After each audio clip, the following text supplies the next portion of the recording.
Isang testigo pa lang ang sumalang sa impeachment trial ni Vice President Sara Duterte. Mamaya, hanggang sa Miyerkules, 3 testigo nakatakdang iharap ng prosekusyon, kabilang si Office of the Vice President Chief of Staff, Attorney Zulaika Lopez. Ay kay Presiding Officer Cheese Escudero, sisikapin nilang pabilisin ang takbo ng paglilitis sa mga susunod na linggo. May unang balita, si Jonathan Andal. Sa unang 3 araw ng impeachment trial, iisang testigo pa lang ang sumalang, si NBI Senior Agent John Mark Calilong.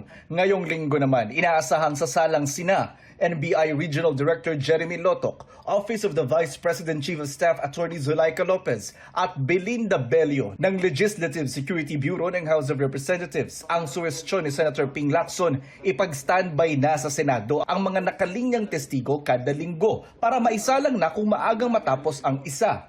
Hindi pa madalin na para mako-compromise na yung pagpipresenta ng ebidensya. Pero madalin natin in such a way na huwag tayo mag-aksaya ng araw. Abutin tayo ng Pasko rito pag ganyan ang pace natin na isang witness sa isang linggo. Sabi ni Lacson, bukas naman sa mungkahing ito si Impeachment Court Presiding Officer Cheese Escudero.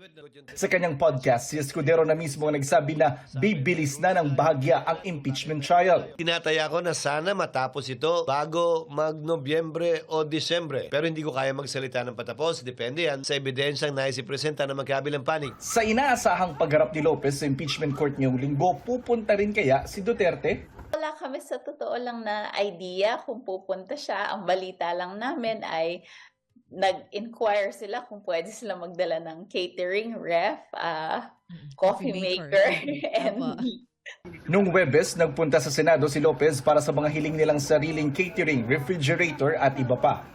Isa pang ipinatatawag ng korte si NBI Director Melvin Matibag. Wala pang petsa kung kailan siya sasalang. Gayunman, hinihiling ngayon ni Matibag sa kanyang sulat sa prosekusyon na isalang na siya ng maaga bago o sa mismong July 20 dahil may dadaluhan siyang regional summit sa Bangkok, Thailand sa July 21 to 22. Kinukunan pa namin ang reaksyon dito ang prosekusyon. Para sa unang balita, Jonathan Andal, GMA News.